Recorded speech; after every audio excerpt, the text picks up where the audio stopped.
Coach, I really appreciate you being on Pick and Roll with Doc. I've kind of followed your career for a while now, but I think I knew that you were a pretty good player in college and played at Tulane for 3 years and kind of got that program going again. And I read somewhere where you were the leading assist guy when you left Tulane. Is there any truth to that?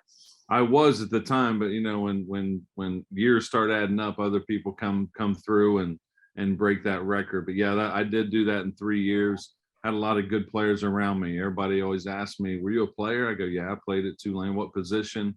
I always say point guard, and I always have to say quite a few pounds less than what I am now. And they always ask, "Well, were you any good?" I said, "Well, I got the ball where it needed to get to, and I got it to our best players." And we won a lot of games and ended up going to the NCAA tournament for the first time in school history after 3 years there, and just had a lot of good teammates and a lot of great coaches. I look back at that. The staffs that we had, Perry Clark was our head coach. Ron Everhart was an assistant. Todd Bozeman was an assistant. And I'm going my 3 years there. And then even when I started coaching there was Dennis Felton was a coach there. Jimmy Tillett was a coach there. I know I'm missing, I know I'm missing some other ones, but like we had some, they all became head coaches. So I think that's when you look at programs and the ones that are successful, a lot of them assistant coaches become head coaches.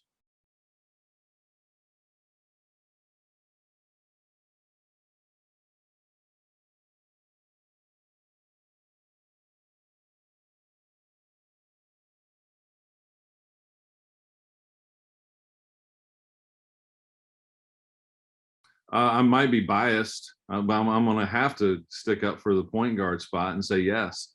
But I know Billy Kennedy was another one. I got to get him in there because he was another one. Jim Harder, it was Dick Harder's son. Oh, wow. He was on staff. But to answer your question, yeah, I'm going to have to be biased and say point guards do. Just because most of the time point guards have to be leaders and they have to know every position that's going on and they have to see the whole game.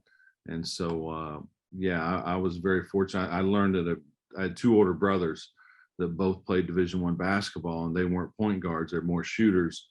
And my dad and my uncle both said, "Man, if you want to, you're going to have to be a point guard just to give yourself more options. You can shoot the basketball, but you're going to have to learn how to play the point guard position." So I learned that pretty early, even in high school.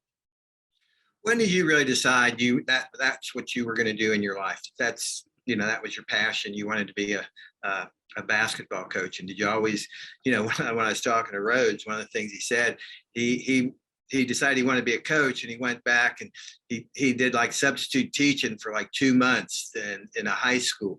And he said after that, he knew he didn't want to be in the classroom. So he figured he better be a college coach. So when did you really decide you wanted to be a basketball coach? It really didn't. I initially wanted to be a sports agent out of all things. I grew up obviously in Indiana, had a family. We all played basketball, so I wanted to be around sports. We had we had a great deal at Tulane where each year a graduating senior, if he had the correct LSAT scores, it could get into Tulane Law School. It was a paid tuition for 3 years to get your law degree. So that was originally what I was going to do. And after 1 year of law school, just like Coach Rhodes did I lasted a little bit longer than 2 weeks in the classroom, or 2 months, but going through 1 year of law school, I just knew it wasn't for me. And then there was a restricted earnings spot open on Tulane staff that right after that first year of law school, and I jumped on that. So, I mean, you brought up a term that probably people don't remember anymore, that restricted earnings coach. You were making all $12,000 living in New Orleans? I did $12,000 a year. I did it for 4 years. So, yeah, and I look back now and, you just find a way. When you do something that you love and you're really into it, man, you'll find a way. Well, I mean, I know you spent what, 6 or 7 years there coaching at Tulane, and then um, left. And do you go to Duquesne from there? I went to Miami, University of Miami from Tulane. Well, actually, start off restricted earnings, 4 years at Tulane, and then I got my first full-time recruiting job at McNeese State in Okay. Lake Charles, Louisiana for 1 year. And then I went back to Tulane because there was a job opening as a full-time assistant, went back there for 3 after that, and then went to University of Miami for 4 for with again working for Perry Clark. And then after that, I went to University of South Florida and worked for Robert McCullum, and then did that for 3, I believe. And then I went to Duquesne for a year stint, then got a head coaching job at Centenary College in Shreveport, Louisiana. At the time, it was the smallest Division I school in the country. It's where Robert Parrish, the chief, went to. And then after a year, they decided to declassify the Division III, which I was not aware of they were going to do that, but it happened. So I stuck around for 1 more year. When in reality, most of those players, they could transfer immediately because we declassified and went down. So I played a Division I schedule my second year with really not Division I players. And then from there, I went back to Duquesne for 1 year, and then was fortunate enough to hop on with Coach Painter at Purdue. Well, I mean, I think, you're a great example of somebody in who is a head college coach who's really paid his dues. I mean, I think a lot of people see the glamour of being a head coach and some of the things that you get to do and everything. But I mean, those days of like restricted earnings and moving around and family moving. I mean, you must have a tremendously supportive wife to follow you around all those places. Oh, we talked about it the other day. My girls, I've got 4 girls and 1 boy, and 3 of the girls are 21, 22, and 25. So they went through the change and went through all the moves. So yes, I have a fabulous wife, and Claudia and the kids. She did an unbelievable job, in moving so many times. But just trying to get our kids acclimated to where we moved to. Man, the boxes were, it didn't take long because she just wanted to get back to normalcy as much as possible, as quickly as possible, so it wouldn't affect the kids so much. She was great at that. We back when I first started, we were doing a lot of packing and U-Haul drives ourselves. There wasn't any thing called a moving expense. That's for sure. That's what I always say. I think there's a higher place in heaven for coaches' wives. Absolutely. One interesting thing my oldest said, and this was a few years ago, she was like, Daddy, she goes, I think I would be bored if I had to grow up in one house my whole life. And I thought that was just a tribute to my wife, and the fact that, man, she just made it work, because she always says when we get jobs, we got to go pretty much immediately, and then we're leaving them to pack up and handle all the moving stuff. So she will no doubt be able to walk through those gates up in heaven and have no one stop her. That's for darn sure. Yeah. Well, that kind of brings up, a question that, I continue to, kind of think about today, and with, today's current student athletes, and, with the change in legislation with NIL and, the one-time transfer portal, resiliency, and, how our young athletes are learning how to deal with adversity. And I know that's something that you as a coach, have to think about all the time. Can you kind of share your thoughts on that? Yeah, it's about communication. It's about having a great relationship with these guys, not just from 3 to 6, or whenever 2 to 5, whenever you practice, and coaching them and yelling and screaming, and you have to spend time with them outside, and talk to them a lot more, in my opinion, about dealing with adversity. And because nowadays all the kids, they want to know, they want to know, like, they need reasons, why you do things. So the more you can communicate, it is such a quick fix culture now, or hey, we got to have, you know we got to be successful right off the bat, and that goes for everybody, because everything's out there just immediately. And it's hard. I We say this all the time. Some of our staff guys are my age, and we're like, man, I don't think we could make it this time, now with social media and what you have to deal with. I think sometimes we take that for granted, what they have had to deal with growing up, being in the spotlight, being accessible, to everyone. I think it's hard for them. And I think we have to sit back sometimes and try to help them, instead of saying, well, back in the day, we didn't have this or that. That they don't care. They don't want to hear all that. They want some help, and they need to be able to learn how to deal with some adversity, because they haven't dealt with it as much as we have. And I think in today's, it seems like these guys have come through I would imagine, a completely different system that as a player than when you were playing, or, when I was playing, now, the AAU stuff and all these, for lack of a better term, specialized basketball schools are out there. They have had so much attention paid to them. I guess, when you started recruiting guys, back in those days at Tulane, how has that changed? How has the recruiting function really changed? It's There's more options for them, because of TV, because of their AAU teams travel all over the country. So they're seeing other places, and other programs, where back in we didn't travel as much, and we just kind of stayed in our area. We knew about, the Midwest schools where I'm from. We knew about all those, the MAC schools, the Big Ten schools. Nowadays though, you see everybody, just because of the TV, and the everybody's being able to be seen more. So now you're opening up their views and being able to see other people. So it's you got to cast a wider net, because people are more transient now.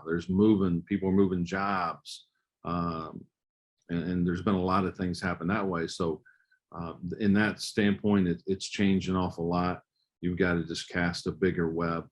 But at the same time, like, as far as your relationships with these guys, that hasn't changed.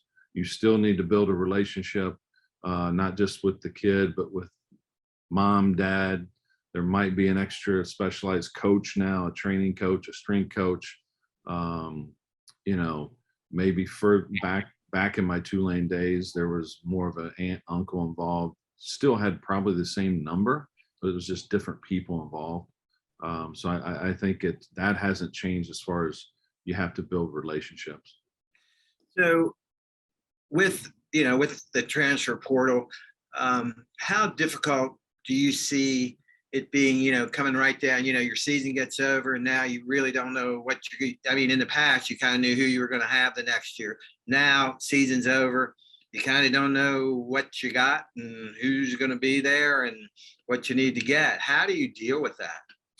Yeah, it's changed. I thought it would be obviously a change, but I thought, being a mid-major school, I thought we could get some guys transferred down to us that maybe played, whether it's a Big Ten, SEC school, maybe they played 8 to 10 minutes a game, wanted to play more, wasn't satisfied with their playing time. We might get some of those coming down. I knew that obviously the BCS, or the Power Fives, would get guys from Mercer, or Furman, or Wofford, or UTC, or ETSU, because of they've been productive for a couple of years, so they're gonna come in and nab our guys. I knew that was going to happen. But the thing I think that's changed an awful lot of this is the NIL. I don't think many coaches were prepared for that at all, because again, I've talked to some uh, parents and kids that are coming down from Power Five schools. One of their first questions is, what is your NIL package? Oh, Um, really? yeah, and so, and after we talk about, our NIL package is not what it was where you're coming from. Very, very small compared to that. Those are the last conversations I've had with some of those people, because other schools, they're looking for an NIL package. Not everybody, but there are quite a few. Um, and some of our guys that transferred out, they're getting NIL packages at higher level schools. So I mean, clearly, you're seeing that be a reality that, while that's not supposed to be a recruiting inducement, it clearly is, you think? Oh, it clearly is, without question. And again, that's something that all this is, I think, came on us pretty fast, and trying to get through it is a constant, trying to figure out how we can. I'm not, like, it is what it is. There's still a bunch of players out there. You still got to do your research. You still got to get the right fit for your program. I don't want to lose my mind about losing a kid that, maybe someplace has a better NIL package. I'm not going to, we don't have time to, we'll move on to the next one. Because there's still enough players out there where you can get to fit your culture and what you want. I think that's the hardest thing to deal with, is maneuvering through all that, because it's like speed dating. You don't have a whole lot of time, to try to, you got 4 spots and you want to get 4 transfers. Well, so is everybody else, so it's very, very competitive when it comes to getting in that transfer portal. And knowing what you're getting sometimes is, you got to really do your research to know what you're getting. Because I mean, I think when I watch, you guys play, you're clearly a very talented offensive coach. You guys run really good stuff and do a really good job of executing and, sharing the ball and doing the things that are successful offensively. And as you recruit, how do you just recruit, talented guys, or do you really try to find guys that really fit into your system that'll do the things that you need to do, or do you a combination, or how do you kind of look at that? It's really a combination of both. I do think with the transfers in and out so often, it's hard to get. I still want to sign some high school guys to develop, but it kind of has changed a little bit in that, you just got to have the right fit. The number one thing, in my opinion, are they going to play hard for you? Are they going to play hard for their teammates? You get them to do that, number one, then you're giving yourself a chance. But if you're getting guys that are about themselves, more than they are the team, I don't care what you run, how you do your offense, defense, you're going to struggle a little bit. That's the main thing. I like skilled guys, but I think you can't overdo it. I think you got to have some athleticism, some physicalness, because the game's changing a little bit as far as defensively, especially. You're switching 5 ways, you're switching an awful lot. So being able to get some guys that can defend and be more athletic, I think you just got to have a little bit of a combination of those. So, you had a nice run at Purdue with Coach Painter, and you had been around, a lot, and you had that experience at Centenary. So, getting that head job at Mercer, when Jim Cole called you and said, "Hey, Greg, you're our guy." What'd you think right away? What was your first impression? First impression, well, you always feel good about yourself when someone wants you, So, the first impression was, wow, I'm really excited about, possibly getting this opportunity, because that's what in my opinion, That's what you work for as a coach, is to become a head coach, and to become one at a place where you can win. So when I got that phone call, I was very excited. We were in the middle of our run in the Sweet 16. I took this job and never saw the place. Yeah, we interviewed. I was interviewed after we won the Sweet 16 game. The team flew back, and then I flew to Atlanta, met at a Marriott there with a few people, Jim Cole included, and within after 3 hours, I basically had an 8 o'clock flight Sunday night that I was about to get on, and I was told, "Hey, you might be offered this job before you get on that plane." I called my wife. I said, "Hey, if they offer it to me, what do you want to do?" And she goes, "Let's go." And she didn't even I didn't have to. She just kind of knew, if this is what I wanted to do, then hey, we're going to do it. So she had a lot of sacrifice there, but that's kind of how it happened. And then when we're done with our season at Purdue, me and her, we fly down for the press conference. That was the first time I'd seen campus, seen the arena. We drive in and we're like, man, this is pretty cool. This is really nice. So you just got to have a leap of faith. And, I think if you're not, I want coaches on our staff that want to be head coaches. I want our guys to keep moving up, and as much as we can help them, I want them to get better jobs. That just helps our program. One of the things that's always interesting to me is the first meeting you had with your team. Can you kind of share a couple things that you said to those guys when you went in there? You didn't know any of them, I'm sure. You probably had done a little bit of research, knew who was coming back, whatever. Can you kind of share, kind of how that first conversation with your team went? Yeah, I didn't want to overdo the conversation because it's something, attention span is not too long. So I didn't want to get too wordy. I've been in their shoes before. I've gone through with what they were about to go through, or what they've gone through with the previous coach. And you gotta commit a lot of time to be great. And I just talked about really real simple, me getting to know them. I'm going to be here. I'm not going anywhere. I want to meet with you, talk to each other. I said, but we got a few rules, not a lot, but you're supposed to carry yourself like you're supposed to. My biggest thing I told them is, I said, man, if you give me everything you got, then you got me for life. I go, it's real simple. Don't lie to me. Work your butt off. If you do those two things, man, you got me for life. But if you don't do those two things, then it's going to be difficult for you, not just here, but anywhere. So it was more of, let's get this, let's buy in together. I'm going to work my tail off for you. Our staff's going to. It was just a mentality that we've got to do this together right from the get-go.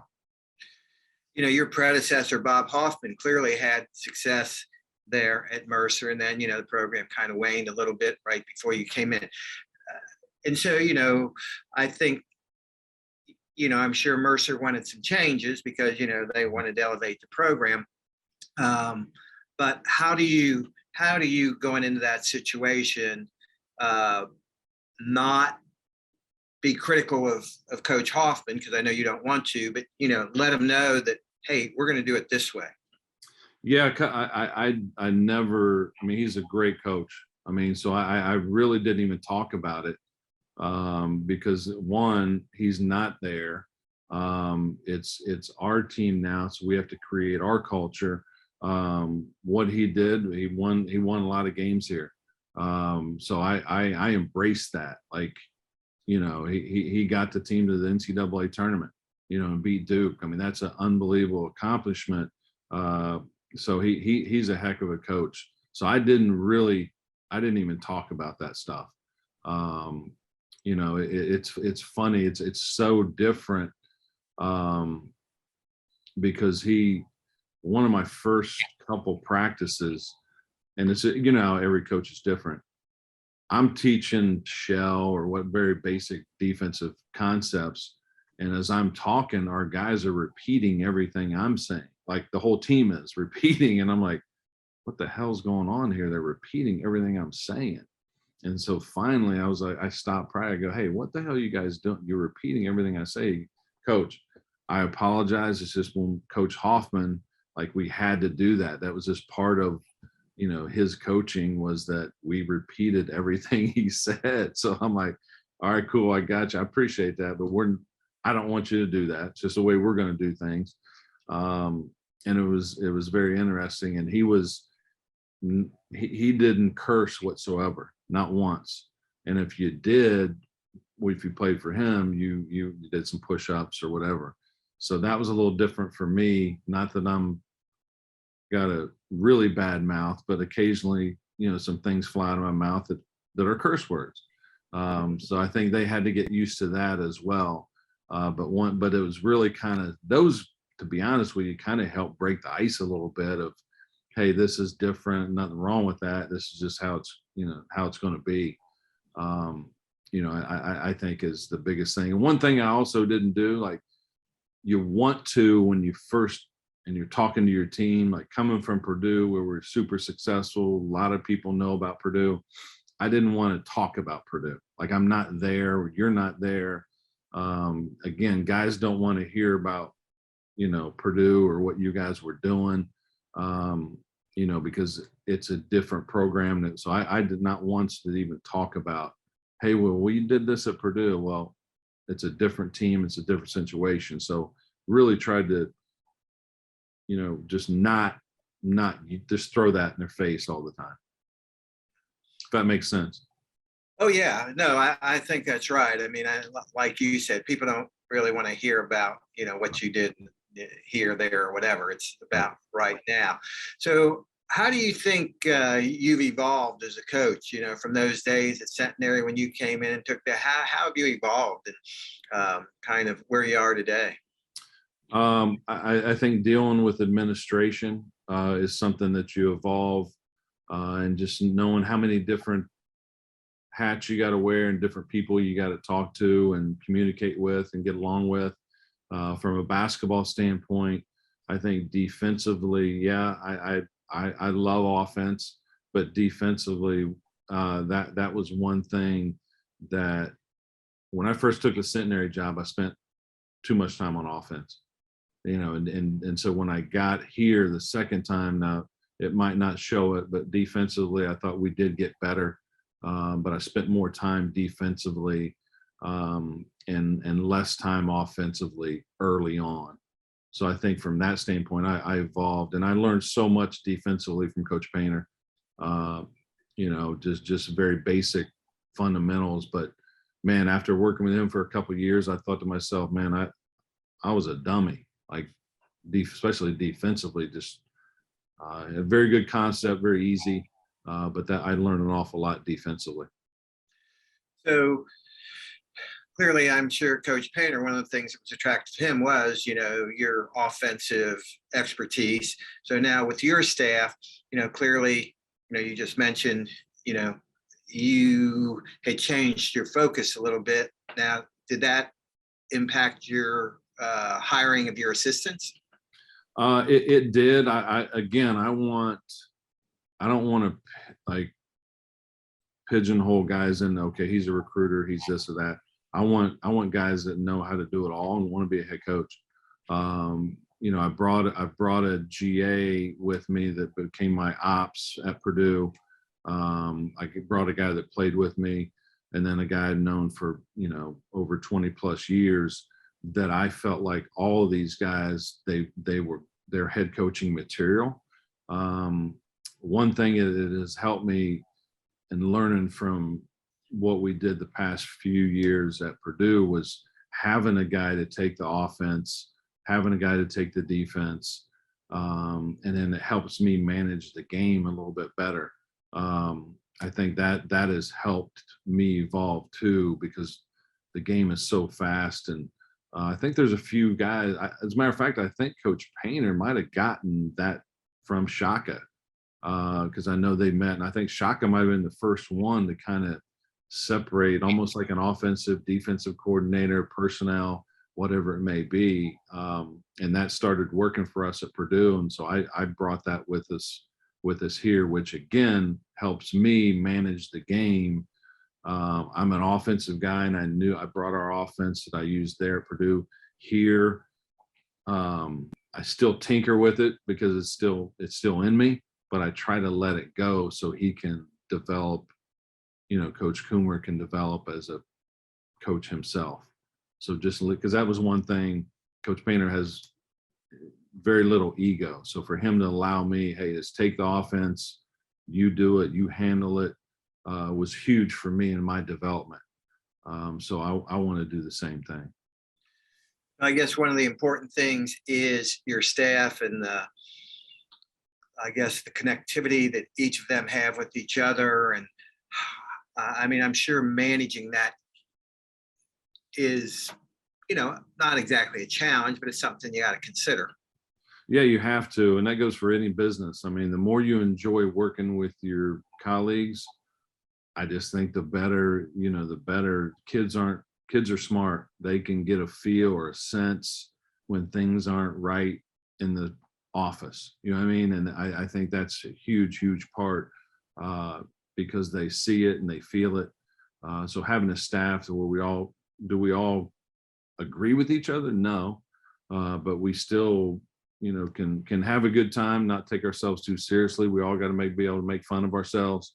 And I think that just carries over to our players, and they see it. They see us getting along. They see us talking the right way to each other.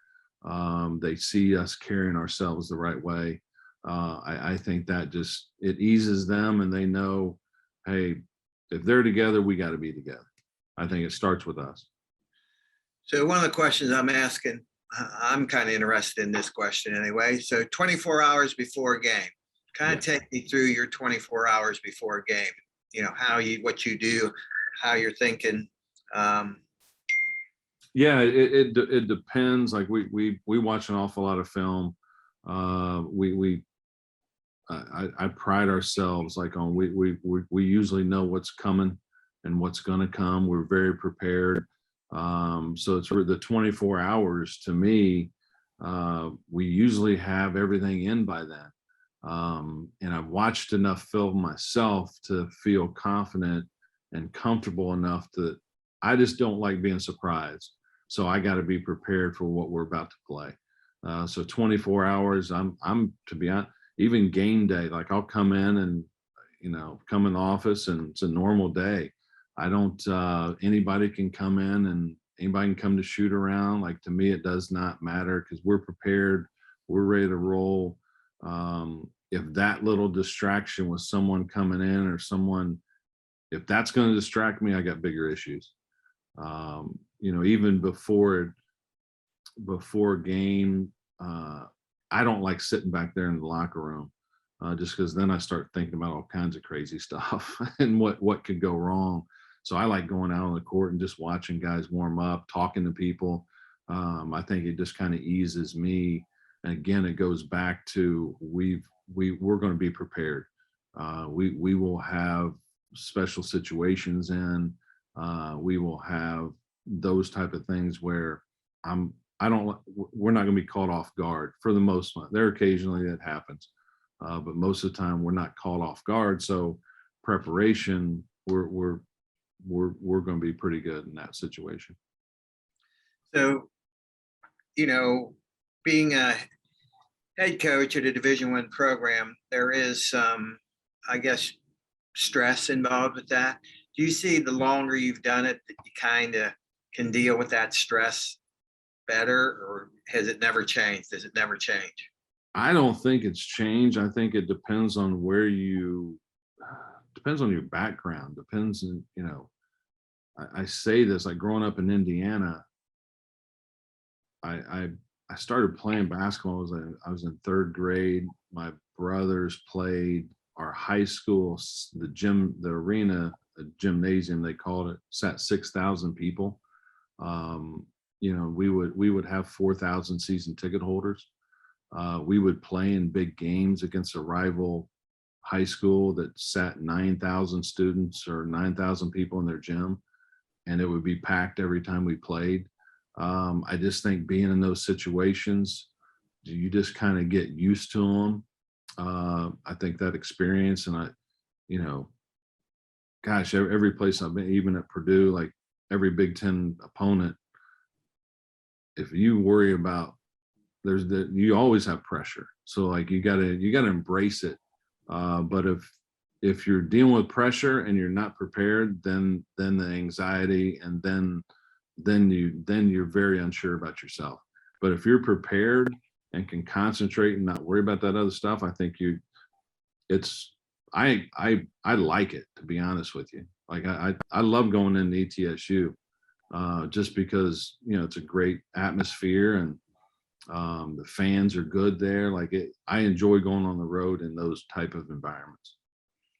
So, I mean, I think the one thing that, people may not realize is how players get cues from the coaches. You know what I mean? And so I would think that with your teams, the way you address that, do you think that really helps your team kind of almost be exhilarated by, this challenge? 100%. You got to embrace it, and you have to make them feel confident that when you go on the road or you go in those situations, that you're prepared for them. That to me it's your team usually plays how you coach them and how you treat them, and they usually play that way. It's an old saying, they're going to take on the personality of their coach. Usually their team does. And I've always remembered that. I just, growing up, I was a big Bob Knight fan, and our high school coach did everything Bob Knight did. And just, so I think from a preparation standpoint, that's what I've learned at a very early age. The more prepared you are, you're not going to have that nervousness or anxiety if you're ultimately prepared. I think one of the things, a lot of people don't realize is, the basketball coaching is the basketball coaching. But then when you get put in this situation with the head coach, there's so many other responsibilities and things you have to do. How do you balance those things with the actual coaching the guys and being a quote basketball coach? Yeah, there's a lot more involved, especially now. Like, there, percentage wise, it'd be hard to put a percentage on it, but there's probably more non-basketball stuff that you have to do as a head coach. And again, like it has to be done, so you got to embrace it. There are times, obviously, as a coach, you don't want to do things, but you have to figure out, like, okay, why are we doing this, and get away from the selfish feelings, and we're doing this for Mercer. We got to make this a program that a lot of people want to come to. We want to make it successful.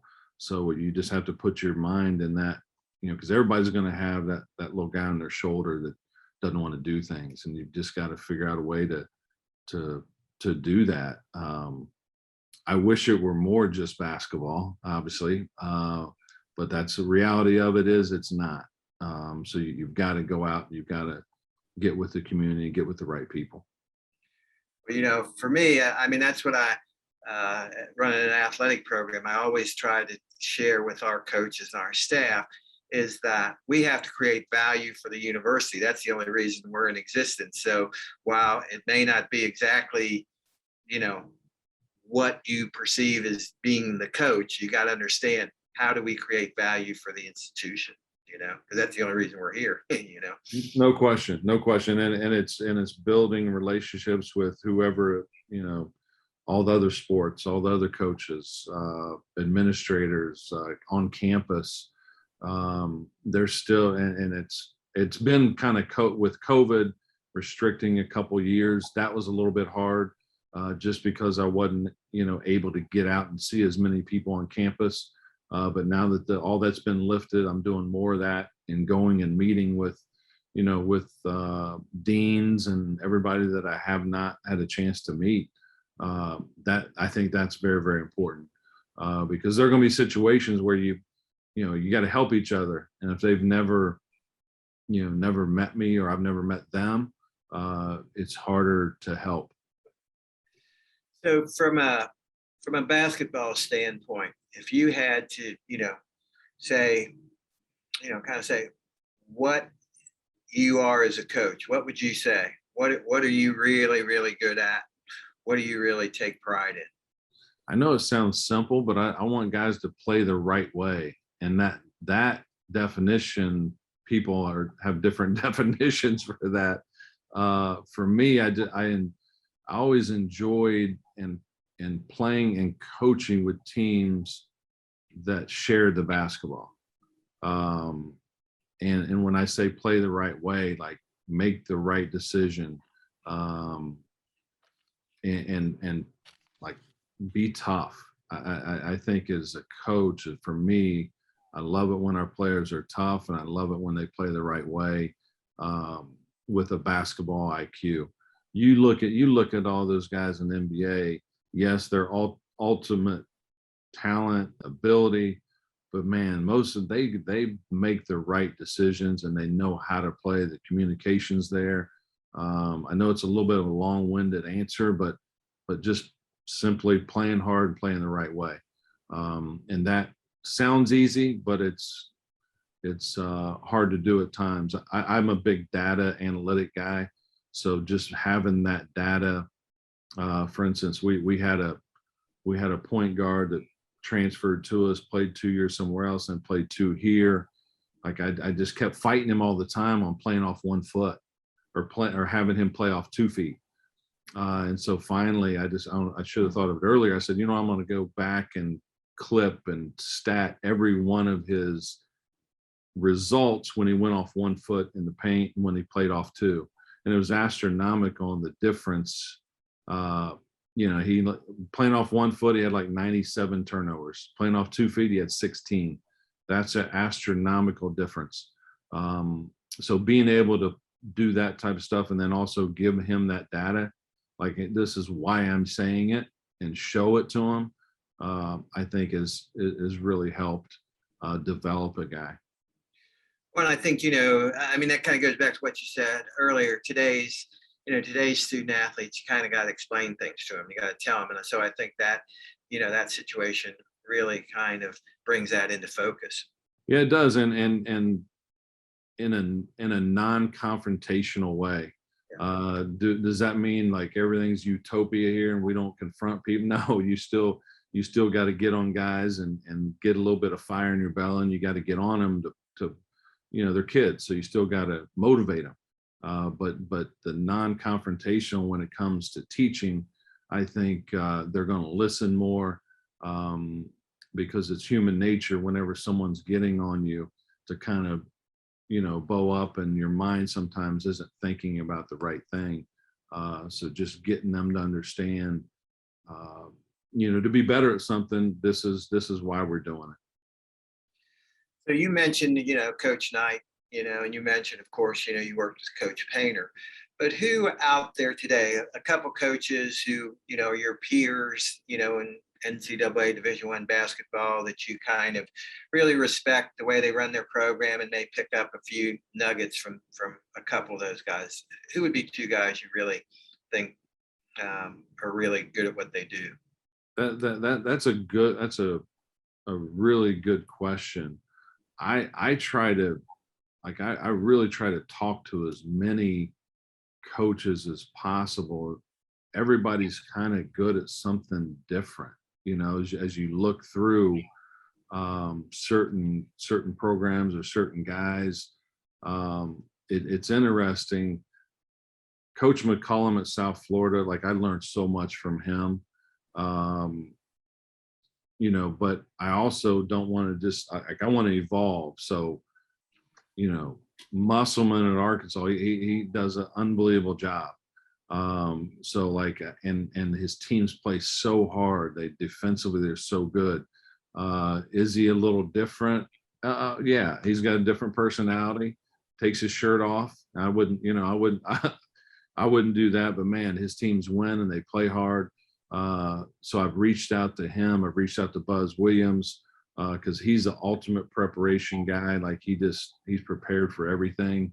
And obviously Coach Painter, I bounce a lot of things off of him. He's been successful. So it's really some kind of a Coach Painter I always go back to, but other guys, and I've known Buzz for a long time. Mike Young's another one. When I first got the job, he had been successful in this league. So I called him right away and just saying, all right, tell me how you did it. I know that's a vague question, but give me, so I got some ideas from him. So it's really just a number of people. I'm not afraid to call somebody I've not met before and just say, hey, can we visit just to get some different ideas. One final question, and I know I appreciate you taking your time out to do this. One final question. So for young coach, let's say I'm a young 25-year-old high school coach. What would be your advice to that young high school coach who may want to follow in your footsteps and be a college head coach? Gosh, it's so hard now. 25 years old and a high school coach. Well, you're gonna have to be willing to do things that you probably won't want to do, as far as money, as far as moving your family. You're gonna have to do those things, and you're gonna have to put in an awful lot of time. I would say, and again, and not the top connect, like getting a network of people. That is absolutely huge. You have to do that. You got to get out of your comfort zone and get out there to people that can help you continue to move up. And it's about networking. So I think that would, I will say this, when I first started out in this business, I didn't do a good job of that. And as I got older and I realized how important that was. It just opens more doors up for you. Once those doors are open, then you have to have the ability and the knowledge and all that.